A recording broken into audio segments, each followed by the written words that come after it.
ختم نبوت پر آپ نے بات سمجھانی ہو تو آؤ یوں سمجھاؤ۔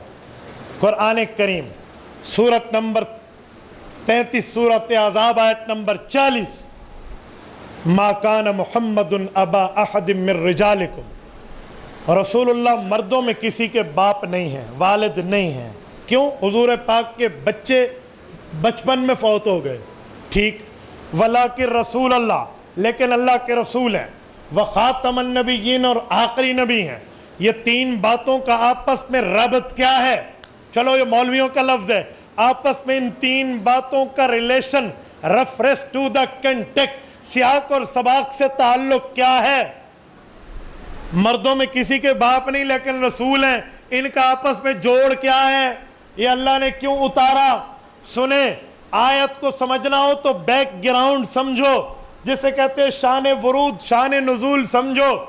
رسالت میں آپ کے بیٹے فوت ہوئے، کافروں نے کہا اس کی نسل آگے نہیں چل رہی، تو لہٰذا آج بات کر رہا دین کی، شریعت کی، ایمان کی، اسلام کی، تو کتنی دیر کرے گا؟ کچھ عرصہ کرے گا، نعوذ باللہ یہ نبی فوت ہو جائے گا تو اس کی بات بھی فوت ہو جائے گی، اس کی اولاد نہیں ہے جو آگے لے کر چلے۔ تو رب نے سوچ پہ تردید فرمائی، رد کیا، فرمایا ما کان محمد ابا احد من رجالکم، مردوں میں تو کسی کے والد نہیں، لیکن تمہیں خوش ہونے کی، تمہیں بغلیں بجانے کی ضرورت نہیں ہے، ولیکن رسول اللہ، کیونکہ یہ نبی اللہ کا رسول ہے، اور ایک باپ ہوتا ہے اپنے بیٹے کا درجہ ابوت کا ہے کہ ابو ہے، تو ابو کی بات بیٹے لے کر چلتے ہیں، ابوت یہاں نہیں ہے تو نبوت ہے، ولیکن رسول اللہ، اور نبی کی اولاد اس کی امت ہوتی ہے، اور اپنے بیٹے ہوتے تو 2 4 5 10 ہوتے، کب تک چلتے، کب تک زندہ رہتے، کب تک معاملہ لے کر آگے ہوتے، لیکن اس کے اپنے بیٹے تو نہیں، ولیکن رسول اللہ، لیکن یہ ابوت کے بجائے نبوت کے درجے پہ فائز امت کے نبی ہے، اور نبی امت میں اصل ہے، امتی نبی کی ایمانی نسل ہے، تو اس کی اپنی نسل نہیں، ایمانی نسل ہے جو اس کی بات کو لے کر بہت آگے لے جائے گا۔ یہ جوڑ ہے، ما کان محمد ابا احد من رجالکم ولکن رسول اللہ۔ اوکے، جوڑ سمجھ آ گیا، لیکن وخاتم النبیین کا کیا مطلب؟ یہ کون سا جوڑ ہے؟ جواب ہے کہ اے کافرو، اگر تم یہ سوچو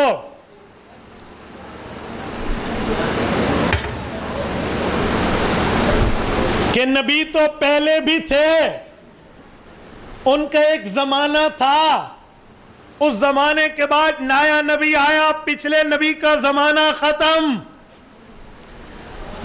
اس کی کتاب ختم، تو حضور پاک نبوت میں اصل، ایمان میں امت نسل، لیکن ایک وقت آئے گا اس کی بات بھی ختم، پھر نئی پیغمبری شروع ہوگی۔ اے کافرو، تمہیں اس پہ خوش ہونے کی ضرورت نہیں ہے، وخاتم النبیین، یہ آخری نبی ہے، قیامت تک اس کی باتوں کو لے کر امت چلتی رہے گی، یہ ہے وخاتم النبیین۔ تو یہ جوڑ سمجھائیں، عوام کو بتائیں، مسئلہ حل ہو جائے۔ میرے دوستو، یہ وہ آیت ہے، مرزا ناصر نے قومی اسمبلی میں یہی آیت کو دلیل کے طور پہ پیش کیا تھا، 7 ستمبر 1974 کی لیجسلیٹو اسمبلی میں یہ اس نے پیش کی نا، اور کہا یہاں خاتم النبیین، اور قرآن میں ختم اللہ علی قلوبہم، ختم کا معنی مہر ہے، لہذا خاتم النبیین، حضور نبیوں پر مہر لگانے والے ہیں، تو میرا دادا یعنی مرزا ناصر کہتا ہے مرزا غلام احمد قادیانی پہ مہر لگی ہے، وہ نبی ہے۔ اس وقت پوری امت ایک طرف تھی اور قادیانی ایک طرف تھے۔ قائد ملت اسلامیہ، مفکر اسلام حضرت مولانا مفتی محمود، اللہ اس کی قبر پہ کروڑوں اربوں رحمتیں نازل فرمائے، اس کی قیادت میں اس وقت دیوبندی، بریلوی، اہل حدیث، پوری امت موجود تھی، سب موجود تھے، اور مفتی صاحب اس قیادت کو لیے ہوئے معاملے کو لے کر چل رہے تھے، تو جو مفتی صاحب نے رد کیا ہے نا، ہے تو تفصیل میں ان میں سے ایک جملہ دیتا ہوں۔ مفتی صاحب نے فرمایا، اٹارنی جنرل صاحب، ہم جواب میں ایک ہی بات کہتے ہیں کہ یہ آیت ہم پہ بھی نہیں اتری، اور نہ میرے باپ خلیفہ صدیق پہ اتری، اور نہ اس کے باپ مرزا طاہر، مرزا بشیر الدین محمود اور مرزا قادیانی پہ بھی نہیں اتری۔ آیت اتری ہے حضور پہ، سنی ہے حضور کے صحابہ نے۔ چلو حضور کے صحابہ کے دروازے پہ، صحابہ سے پوچھ لیتے ہیں اس آیت کا مطلب مہر ہے یا اس آیت کا مطلب آخری ہے؟ جو صحابہ کہہ دیں، جس کے حق میں کہہ دے وہ سچا۔ جب یہ بات حضرت مفتی محمود رحمۃ اللہ علیہ نے کی نا، تو قادیانی تل ملا اٹھا، اور اس کا چہرہ دیکھنے والا تھا۔ پہلے چہرے پر 11:45 بجے، پھر 12، پھر 12:15، پھر 12:30 بجے۔ علماء بیٹھے، میں ایک اشارہ کرتا ہوں، آیت قرآن کی ہو تشریح نبی کریں گے، اور بات حضور کی ہو تشریح حضور کا صحابی کرے گا۔ یہ اصول لے لو تو فرقہ واریت ذبح ہو جائے۔ جی ہاں، یہ اصول لے لو نا، پیٹ سے بنے ہوئے دلیلیں دفن ہو جائیں، اہل حق کا مذہب واضح ہو جائے۔ یہ ایسا اصول ہے۔ تو مفتی صاحب نے یہ اصول پیش کیا اور کہا چلو حضور کے دروازے پر۔ اسے کہو میں تمہیں چیلنج کرتا ہوں، رسالت مآب کی پوری زندگی میں کوئی ایک تشریح دکھا دو حضور اس کا معنی کریں کہ یہ آخری نہیں ہے تو یہ پیش کرے، اور اگر اس کے بعد نہیں ہے تو ہم پیش کرتے ہیں۔ وہ کہاں پیش کرتا؟ مفتی صاحب نے مسند البزار کھول کے سامنے رکھی۔ حضرت ابو ہریرہ فرماتے اللہ کے رسول نے آیت ختم نبوت کی تشریح میں فرمایا، انا آخر الانبیاء وانتم آخر الامم۔ لوگو میرے بعد نبی کوئی نہیں، تمہارے بعد نائی امت کوئی نہیں۔ تو بڑے بے آبرو ہو کر تیرے کوچے سے ہم نکلے۔ یہ مرزائی وہاں سے ذلیل ہو کر آئے ہیں، اور جب یہ وہاں سے نکلے ہیں نا، سنیں، پھر مرزائیوں نے ایک بیانیہ بنایا ہے، ایک موقف بنایا ہے، ایک نیریٹو بنایا ہے۔ وہ کیا ہے تمہیں پتہ ہے؟ توجہ رکھنا، توجہ، میری بات کو ضائع نہ ہونے دینا۔ اپنے کان کی کھڑکیوں سے دل کی گہرائی تک اس جملے کو راستہ دینا۔ جاگ رہے ہو نا؟ جاگ رہے ہو سارے؟ سنو، قادیانی جب وہاں سے نکلا تو اس نے ایک بیانیہ بنایا، کیا؟ ڈیوائیڈ اینڈ رول، لڑاؤ، تقسیم کرو اور اپنا مدعا ثابت کرو۔ کیا کیا انہوں نے؟ علماء کی قسمیں بنا دی اور لوگوں کو کہا عالم کی قدر کرو، یہ مسجد کا عالم ہے، یہ تمہیں دین سکھاتا ہے۔ عالم کی قدر کرو، یہ تمہارا خطیب ہے، جمعہ پڑھاتا ہے۔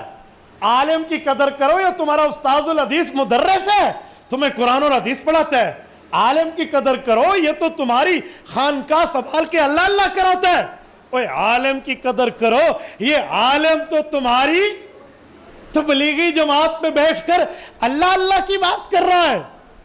لوگوں نے کہا جی ٹھیک ہے، اتنی بات تو ٹھیک ہے۔ اگلا جملہ، فلاں عالم کی، مثلا مولانا مفتی محمود کی، فلاں کی، فلاں کی، جو اسلامی سیاست سے ریلیٹڈ ہیں، ان کی قدر نہ کرو۔ یہ سیاسی مولوی تو اسلام آباد چاہتا ہے، یہ اسلام نہیں چاہتا، اسے تو اسلام آباد کی طلب ہے۔ یہ مولوی ہوتا تو ممبر پہ ہوتا، مولوی ہوتا تو مسجد میں ہوتا، مولوی ہوتا تو یہ خانقاہ میں ہوتا، تبلیغی جماعت میں ہوتا، مدرس ہوتا، مدرسہ بتاتا۔ یہ سیاست بتاتے ہو، اس کی قدر نہ کرو۔ پتہ ہے میرے سادے مسلمان بھائی، یہ نیریٹو قادیانیوں کا ہے۔ کیوں؟ قادیانی جانتا ہے ممبر کا مولوی صرف بیان کرے گا، خطیب خطابت کرے گا، امام امامت کرے گا، پیر خانقاہ میں تزکیہ نفس کرے گا، تبلیغی جماعت والا ہمیں دین سمجھائے گا، مدرس پڑھائے گا۔ اور اگر یہی مدرس، یہی معلم، یہی مجود، یہی خانقاہ کا پیر اور تبلیغی عالم اگر سیاست اسلامیہ میں آیا، یہ اسمبلی میں آ کر ہماری منجی ٹھوکے گا۔ کیوں؟ قادیانیوں کو کافر اقلیت اس عالم نے قرار دلوایا تھا جو سیاسی بھی تھا، مبلغ بھی تھا، مجاہد بھی تھا، مدرس بھی تھا، خانقاہ کا شیوخ طریقت میں پیر بھی تھا، خانقاہ یاسین زئی کا مفتی محمود پروردہ تھا، تو ان سب کے ساتھ وہ سیاسی طاقت بھی رکھتا تھا۔ تو قادیانیوں کی منجی ٹھوکی یا نہیں ٹھوکی؟ صرف قادیانیوں کی پاکستان میں نہیں، پوری دنیا میں ٹھوک دی ہے اس نے، ٹھیک ہے؟ تو اسی لیے انہوں نے کہا ان کی قدر نہ کرو۔ اور میرا سادہ نوجوان آج علماء کو ڈیوائیڈ اینڈ رول پہ چل رہا ہے، یوں نہیں ہے۔ عالم نبی کا وارث ہے، وہ ممبر پہ ہو یا وہ اسمبلی میں ہو، وہ نبی کا وارث۔ اس لیے اپنے علماء سے دینی معاملے کی رہنمائی لیتے رہنا، اپنے علماء سے کبھی پیچھے نہ ہٹنا۔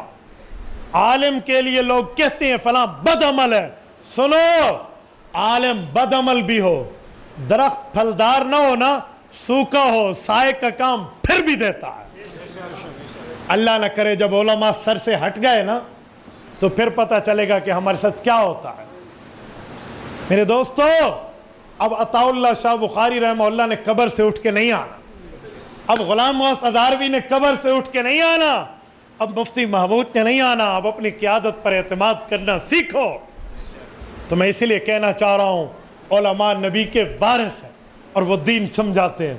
اب قادیانیوں نے علماء سے عوام کو کاٹنے کی سازش رکھی ہے۔